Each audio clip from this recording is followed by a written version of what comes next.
Seigneur, accepte d'être avec nous, accepte de parler en nous, que nous disparaissions pour que toi, seul Jésus, puisse te manifester à travers ces courts moments de parole et que les cœurs soient touchés, que les malades guérissent, et ceux qui ont des problèmes sur les plans spirituels, sur les plans physiques de leur vie, qui trouvent solution à travers cette parole, parce que ta parole est une sémence et ta parole rend libre, Jésus.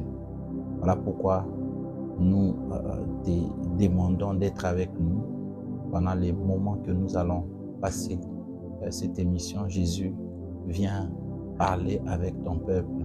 Viens, Éternel Dieu, solutionner les problèmes de ton peuple. Viens, Éternel Dieu, faire quelque chose pour que le monde sache que ce que nous faisons, nous le faisons avec toi, Jésus. Merci parce que tu seras avec nous. Au nom puissant de Jésus. Amen. Nous allons lire dans Juge, le chapitre 1er d'abord, le verset 6 et 7.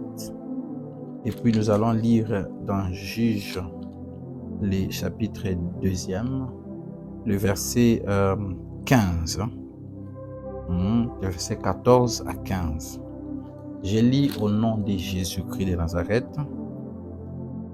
Adoni-Bézek prit la fuite, mais ils les poursuivirent et les saisirent, et ils lui coupèrent les pouces des mains et des pieds. Adoni-Bézek dit, 70 rois ayant les pouces des mains et des pieds coupés, ramassés sous ma table. Dieu me rend ce que j'ai fait. On l'amena à Jérusalem et il y mourut. Le contenu de ces messages, c'est quoi? C'est que la plupart des gens dans le monde croient qu'ils ont le droit de faire tout ce qu'ils veulent. Lorsque vous avez un peu de pouvoir, lorsqu'on vous donne des opportunités, lorsqu'on vous laisse diriger quelque chose, où on vous donne un peu de responsabilité, vous croyez que vous avez le droit de faire tout ce que vous voulez. Mais les deux choses dont je vais insister aujourd'hui, c'est qu'il faut avoir en tête que l'homme n'est pas éternel. La première des choses, c'est de comprendre d'abord que l'homme n'est pas éternel. La deuxième des choses, c'est de savoir que tout ce que nous faisons sur la terre, Dieu écrit quelque part, en bien ou en mal, mais il y a un livre de souvenirs où Dieu écrit tous nos agissements. Pourquoi je l'ai dit? Parce que la parole de Dieu me l'a dit. Au dernier jour, tes œuvres passeront par devant toi comme devant une télévision et tu verras tout ce que tu ferais le jour du jugement. C'est-à-dire que Dieu n'oublie rien, que ce soit en bien, que ce soit en mal. Tout ce que vous faites, Dieu n'oublie rien. Voilà pourquoi, lorsque vous avez un souci ou un problème majeur, l'on vous demande que lorsque vous priez, de rappeler à Dieu les bonnes œuvres que vous avez faites un jour dans votre vie, comme Ézéchias. Ézéchias, on lui avait, le prophète était venu lui dire de préparer sa vie, de mettre sa vie en ordre, parce que Dieu devait venir le prendre. Et il est allé pleurer pour dire à Dieu, souviens-toi de tout ce que je fais. J'ai marché dans tes sentiers, j'ai marché dans tes voies, et souviens-toi de moi, accordez-moi encore du temps. Dieu a entendu la prière d'Ézéchias et lui a rajouté 15 ans, parce que Ézéchias avait quelque chose à rappeler à Dieu. Est-ce que vous avez quelque chose à rappeler à Dieu?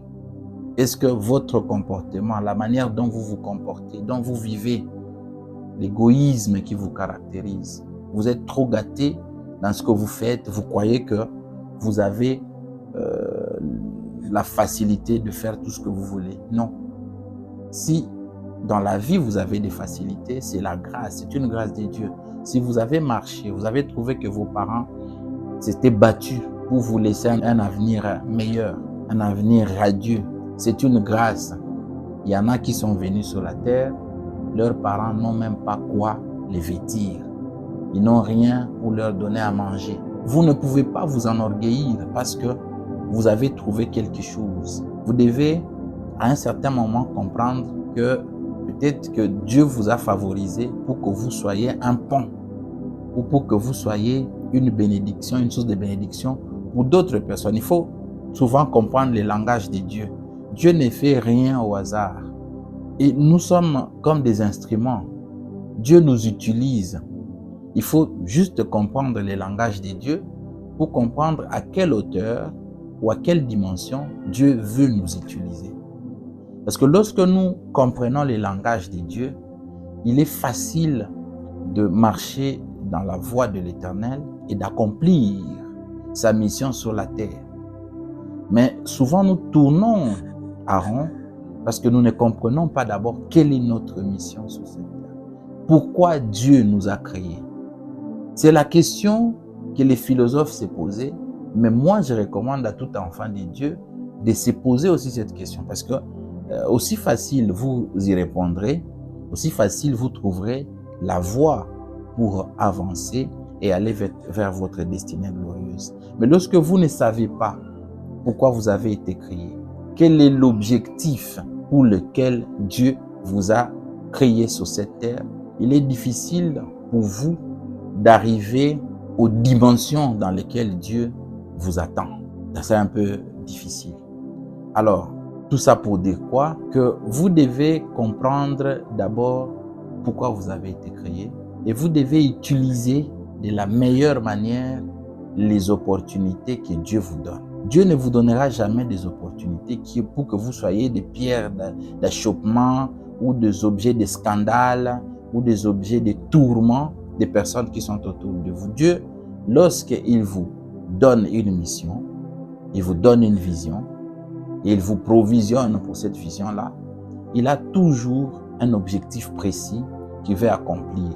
Pas nécessairement pour vous, mais peut-être pour une catégorie de personnes qui vous entourent ou vers lesquelles Dieu va vous envoyer pour accomplir cette mission. Vous voyez?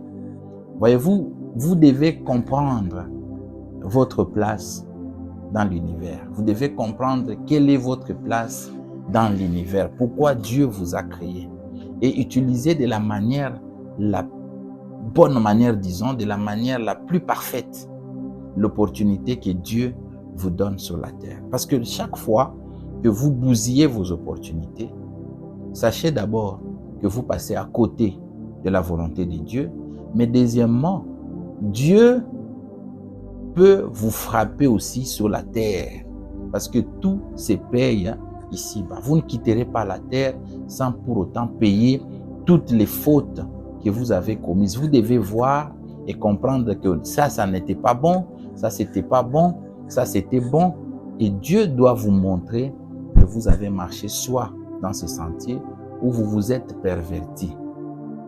Voilà que Adoni-Bézek, c'était un roi, un grand roi qui faisait des conquêtes.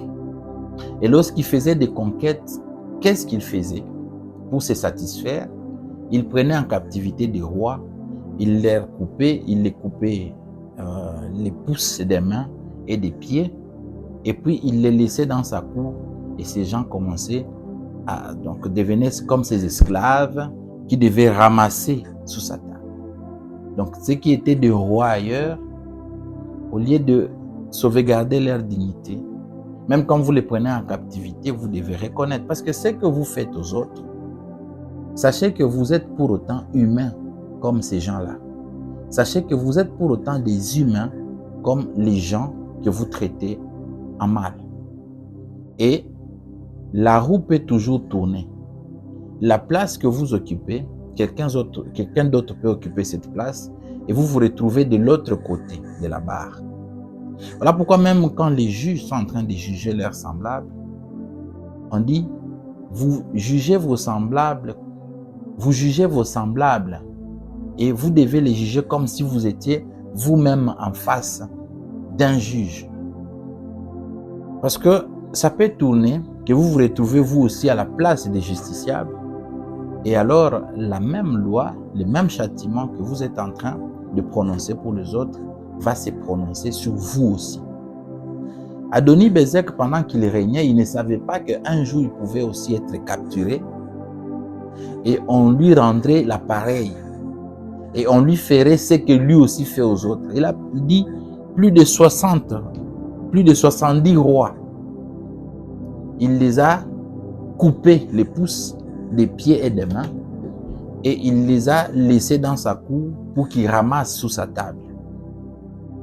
Alors cette façon de dénigrer, cette façon de se comporter vis-à-vis d'autres créatures, d'autres personnes qui ont occupé des postes de responsabilité comme toi, il faut savoir qu'on est sur la terre et tout peut basculer à tout moment. Vous vous retrouvez de l'autre côté. Vous êtes maintenant la personne qui doit subir un châtiment. Et alors on nous dit dans Juge 1, lorsque on avait pris sa ville, il avait pris fuite parce qu'il savait déjà, il se reprochait de quelque chose. Les gens qui commettent les mal souvent se reprochent eux-mêmes. Ils ne dorment pas bien.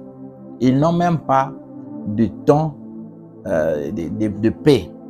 Parce qu'ils savent qu'à tout moment, que leur pouvoir leur quittera, ou à tout moment qu'ils n'auront plus de pouvoir, on pourra exercer le même châtiment ou peut-être pire que ce qu'ils faisaient sur leur propre personne. Adoni-Bézek a pris la fuite. Il croyait échapper au châtiment de ceux qui les poursuivaient, des enfants d'Israël, mais par malheur, il avait été capturé. Et comme sa réputation était déjà, il les précédait déjà, sa réputation était déjà connue de tous, que lui, lorsqu'il capture un roi ou une personne haut placée, il lui coupe les pouces des mains et des pieds, et puis il les laisse comme un esclave à ramasser sous sa table dans son royaume. C'est le même châtiment qui s'était opéré pour Adoni-Bézek. Adoni-Bézek, on lui a coupé les pouces des mains et des pieds, et après on l'amena à Jérusalem et il y mourut. Lui-même dit quoi? Adoni-Bézek dit 70 rois ayant les pouces des mains et des pieds coupés ramassés sous ma table. Dieu me rend ce que j'ai fait. On ne se moque pas de Dieu, chers amis. On ne se moque pas de Dieu, chers frères, chères sœurs. Lorsque vous commettez le mal, sachez qu'à un certain moment, même si Dieu avait fait semblant, pendant que vous étiez en train de passer, vous prenez les maris d'autrui, les femmes d'autrui, vous volez, vous êtes employé quelque part, vous êtes en train de voler chaque jour, vous croyez que Dieu vous voit, mais il fait semblant. Non. Il y a un temps pour tout. Il y a un temps où Dieu vous laisse prendre vos propres décisions. Et Dieu s'est dit, comme il dit dans 1 Pierre 3, le verset, je crois, 9, il dit, Dieu use de la patience pour que nous tous nous arrivons à la repentance. Donc, quand Dieu vous laisse, ne croyez pas qu'il ne voit pas les mal que vous êtes en train de commettre. Quand Dieu vous laisse le temps, c'est qu'il use de la patience pour que vous arriviez à la repentance. Parce que lorsque vous arrivez à la repentance, vous demandez pardon, vous vous détournez de vos mauvaises voies. Et Dieu fait quoi? Dieu jette dans les oublis. Il oublie vos iniquités, vos péchés, et il vous considère comme une personne née de nouveau qui commence une nouvelle marche avec lui. Ce que vous avez fait dans les péchés, c'est comme si vous étiez inconscient, vous ne connaissez pas Dieu, il ne considère plus vos péchés. Lorsque vous rentrez devant lui, vous confessez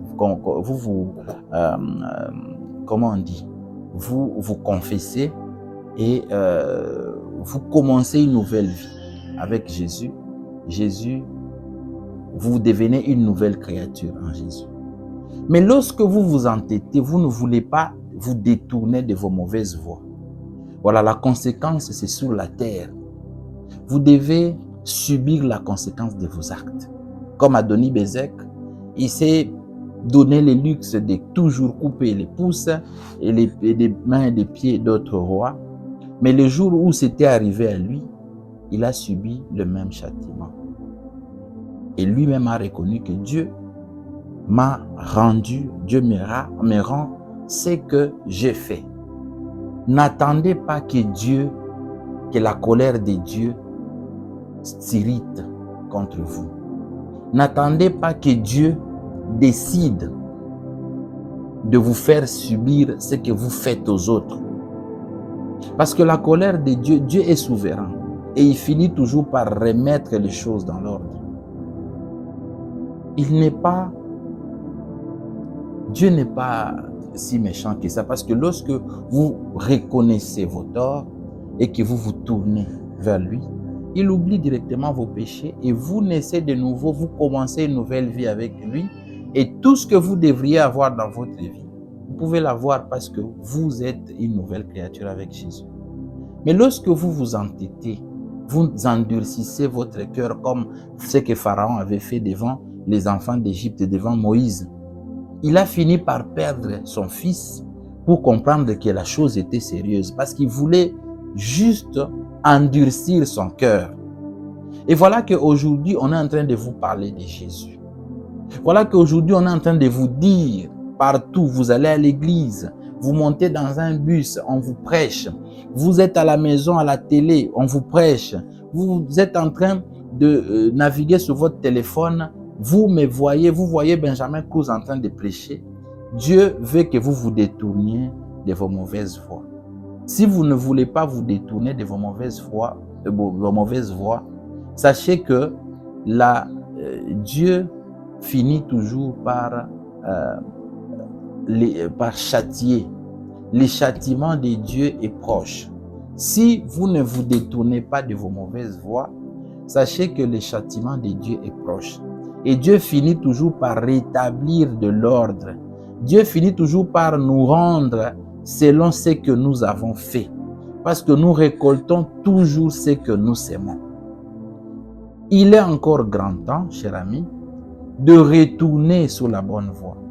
Il est encore grand temps de vous détourner de vos mauvaises voies pour accepter Jésus, pour marcher avec Jésus. Lorsque vous venez à Jésus, il pardonne vos péchés, il fait de vous une nouvelle créature et vous commencez une nouvelle vie, vous naissez de nouveau. Donc votre passé est jeté dans l'oubliette, vous commencez une nouvelle vie avec Jésus. Je vous conseille aujourd'hui de prendre une bonne décision avec Jésus, de laisser de côté tout ce que vous faites comme péché. Parce que plus vous vous entêtez, sachez que Dieu finira par vous châtier. Et n'attendez pas le châtiment de Dieu. Le châtiment de Dieu, il est parfois fatal. Lorsque Dieu commence à vous frapper, parfois c'est mortel, parfois c'est fatal, parce que parfois vous n'aurez plus d'opportunité à sortir de la main, de la colère de Dieu. Donc, aussi longtemps que vous avez encore de l'opportunité, comme la parole de Dieu le dit, Dieu use de la patience pour que nous tous, nous arrivions à la repentance. C'est dans 1 Pierre 3, le verset 9. Dieu use de la patience pour que nous arrivions tous à la repentance. Mais lorsque Dieu a usé de la patience, mais que toi, tu ne veux pas te détourner de tes mauvaises voies, sache que le châtiment de Dieu sera sur toi. C'est sur cette terre que tout le monde verra que tu étais méchant. Parce que Dieu n'acceptera pas que tu quittes la terre sans avoir payé tes péchés d'une manière ou d'une autre. Dieu n'acceptera pas que tu quittes la terre sans avoir payé de tes fautes. Si tu brises les foyers des autres, ton foyer à toi, les foyers de tes enfants se briseront également. Si tu cherches la mort des autres, c'est toi-même qui tomberas dans ton propre piège, ou tes enfants ou ta génération. Parce que la parole de Dieu dit, la colère de Dieu peut aller jusqu'à 4 générations, la malédiction. Mais la bonté, l'amour de Dieu va jusqu'à 1000 générations. Vous voyez? Vous pouvez être en train de commettre des péchés, des iniquités. Vous faites des choses. Vous allez dans des ligablos, des sorcelleries, des fétiches. Vous ne savez pas que vous mettez en péril même vos générations futures. Jusqu'à la 4e. Cette malédiction suivra vos enfants et les enfants de vos enfants jusqu'à 4 générations. Mais si vous pratiquez les biens, l'amour de Dieu pourra aller jusqu'à 1000 de vos générations. Dieu continuera à vous faire du bien, comme les enfants d'Israël qui continuent à bénéficier de la faveur que Dieu avait faite à Abraham jusqu'à aujourd'hui. Je ne sais pas si nous sommes à 1000 générations, je ne pense pas. Mais ils continuent à bénéficier de la faveur de Dieu parce que Dieu avait fait la grâce à Abraham, il l'avait béni et toutes les générations de sa postérité continueront à être bénies. Voilà pourquoi je vous demande de choisir la meilleure option, de suivre Dieu dans la vérité. Détournez-vous de vos mauvaises voies. Alors qu'il est encore temps, changez de cap. Rentrez vers Dieu, demandez sincèrement pardon à Dieu pour que Dieu vous pardonne et que vous deveniez une nouvelle créature pour commencer une nouvelle vie avec Dieu. Tous vos péchés seront pardonnés et vous n'aurez aucun châtiment sur vos péchés. Mais si vous continuez à vous entêter dans les péchés, sachez que comme Adoni-Bézek, vous finirez par subir les châtiments de Dieu sur la terre. Avant de mourir, vous subirez les châtiments de Dieu. Et lorsque Dieu vous frappe, chers amis, personne ne peut venir vous sauver. Si Dieu seul vous frappe, personne ne peut venir vous sauver. La deuxième parole que nous allons partager aujourd'hui, nous la trouvons dans le livre des Juges, chapitre 2e, et nous allons lire le verset 14 et le verset 15. La parole de Dieu dit quoi? Juges chapitre 2, versets 14 et 15. La colère de l'Éternel s'enflamma contre Israël. Il les livra entre les mains des pillards qui les pillèrent et il les vendit entre les mains de leurs ennemis d'alentour. Et ils ne purent plus résister à leurs ennemis. Alors ce qui est important, c'est les chapitres et les versets 15 dit partout où ils allaient. Les enfants d'Israël, partout où ils allaient, la main de l'Éternel était contre eux. Vous entendez ça? Pour leur faire du mal. Donc la main de Dieu n'est pas seulement sur nous pour nous protéger ou pour nous faire du bien.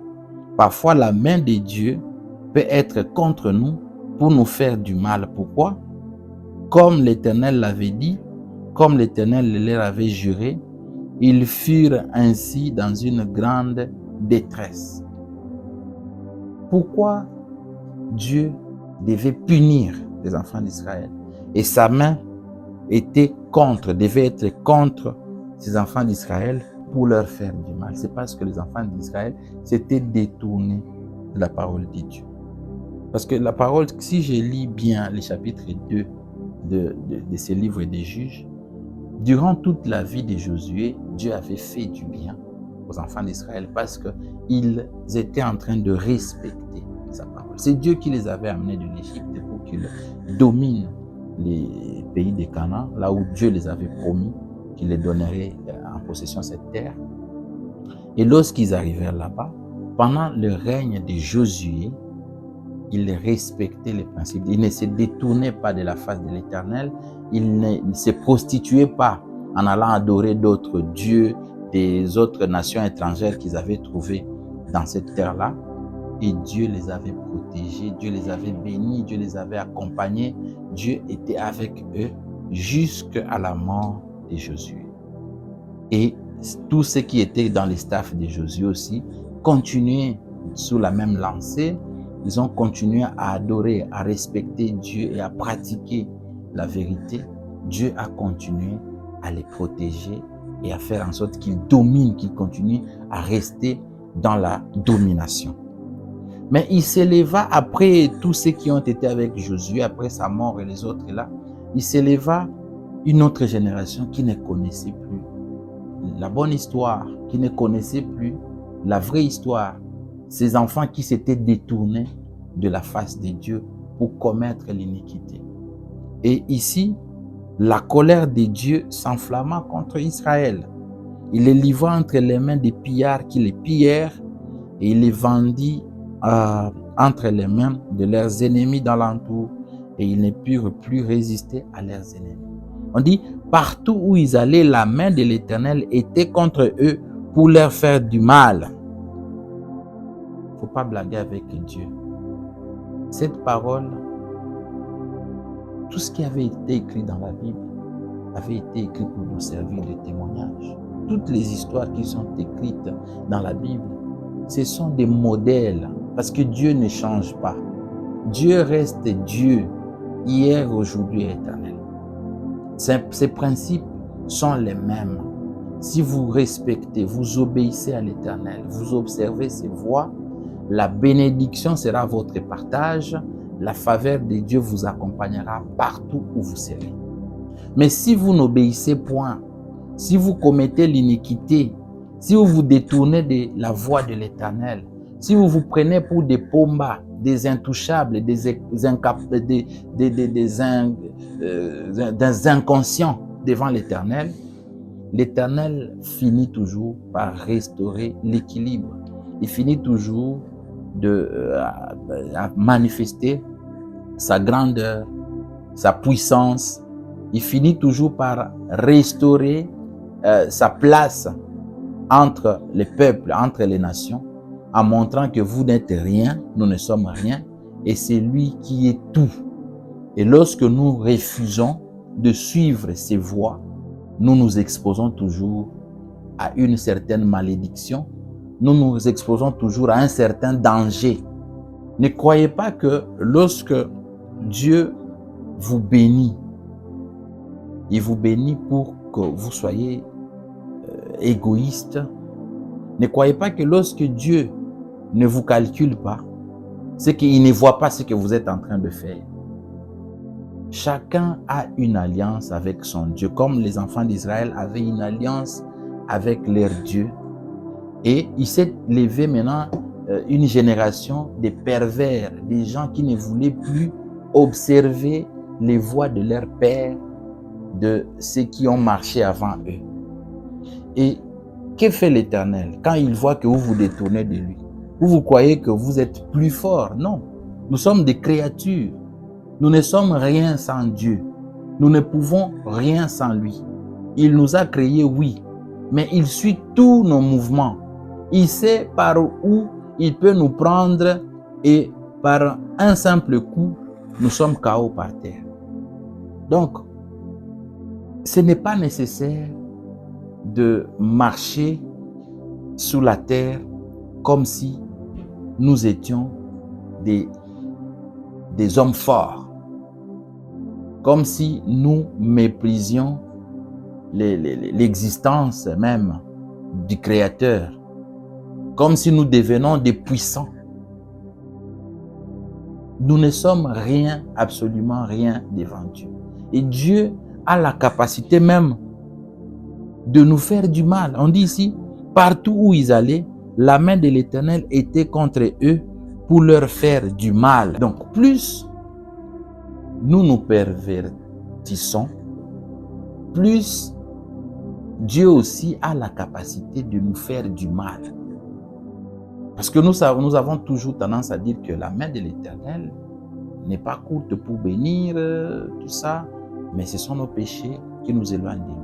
Mais la main de l'Éternel peut aussi être au-dessus de nous pour nous faire du mal. Lorsque nous croyons que nous sommes têtus, lorsque nous croyons que nous sommes très graves, lorsque nous croyons que Dieu n'existe pas et que nous pouvons faire tout ce que nous voulons, Dieu peut utiliser sa main pour nous faire du mal aussi. Il y a d'autres malédictions qui sont autorisées par Dieu pour que vous arriviez toujours à comprendre que Dieu est incontournable dans nos vies. Il y a d'autres malédictions que Dieu autorise juste pour que vous soyez rabaissés et que Dieu reste élevé. Il y a d'autres choses qui vous arrivent et que Dieu permet pour que son autorité reste au-dessus et vous restiez en bas. Marchez dans la crainte de l'Éternel. reconnaissez que Dieu est toujours au-dessus. Nous les humains, nous sommes toujours en bas. Et mieux nous marcherons, mieux nous irons loin avec Dieu.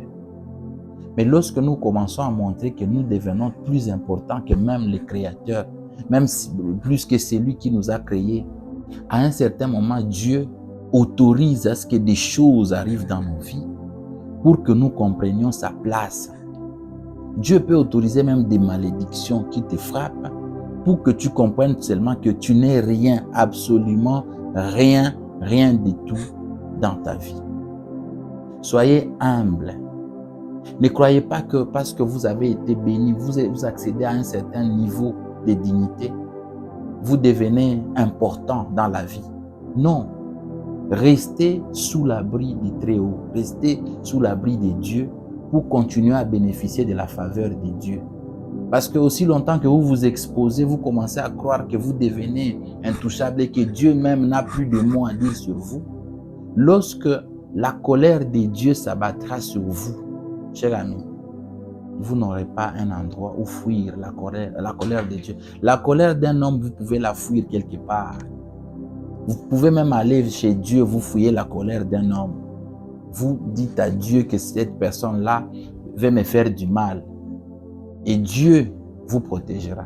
Mais lorsque c'est Dieu qui est en colère contre vous, vous ne pouvez fuir nulle part la colère de Dieu. Donc soyez humble. Sachez reconnaître la grandeur de Dieu. Sachez vous rabaisser devant Dieu. Peu importe ce que vous êtes, ce que vous serez, ce que vous toucherez, rabaissez, vous reconnaissez qu'il y a une autorité supérieure à vous et que Dieu est toujours au-dessus de tout et à tout moment, il peut décider de quelque chose qui peut vous arriver et vous n'êtes pas là. Voilà pourquoi dans Ecclésiaste, pour finir, Ecclésiaste, chapitre 8, le verset 8, dit « L'homme n'est pas maître de son souffle pour pouvoir le retenir. Et il n'a aucune puissance sur les jours de la mort. Il n'y a point de délivrance dans ce combat et la méchanceté ne saurait sauver le méchant. » Donc, lorsque Dieu dit c'est fini pour toi, que tu sois président de la République, que tu sois ambassadeur, que tu sois grand commerçant, que tu sois beau, que tu sois élancé, que tu sois brun, que tu sois noir, l'homme n'est pas maître de son souffle pour pouvoir le retenir. Lorsque Dieu dit c'est fini pour toi, ce sera la fin. Donc, comportons-nous comme des créatures devant notre Créateur. Reconnaissons la puissance de Dieu. Plus nous reconnaissons la puissance de Dieu, plus ça va mieux pour nous. Et plus nous avançons dans la victoire, dans la destinée glorieuse. Plus Dieu nous fait du bien lorsque nous-mêmes nous reconnaissons qu'il est bon pour nous. Je vous remercie de pouvoir écouter et pratiquer cette parole, de marcher sous la crainte de l'Éternel, marcher sous la volonté de l'Éternel. Et vous allez voir que votre vie sera de plus en plus meilleure et vous n'aurez pas à vous battre pour vivre parce que l'Éternel, dans votre camp, vous êtes victorieux, vous êtes vainqueur dans tout ce que vous faites. Je vous remercie d'avoir écouté cette parole. Je vais vous recommander entre les mains de Dieu et nous nous retrouverons prochainement dans une autre vidéo où nous parlerons selon ce que l'Esprit de Dieu nous aura communiqué. Seigneur, merci pour cette parole. Merci parce que tu as été avec moi et que tu m'as permis de parler à ton peuple. J'ai disparu pour que toi seul parles à ton peuple, pour que toi seul exhortes tes enfants. Merci Jésus parce que tu as fait quelque chose. Tu as édifié ton peuple. Tu as changé la situation de quelqu'un. Tu as enseigné quelqu'un qui devienne très responsable pour que, éternel Dieu, il devienne meilleur que lui par le passé. Son avenir devienne meilleur plus que son passé et qu'il apprenne à te connaître pour te servir et un jour que nous te voyons dans les ciels. Je prie cela pour mon frère, pour ma soeur, pour moi-même. Au nom de Jésus-Christ. J'ai ainsi prié avec action de grâce. J'ai dit Amen.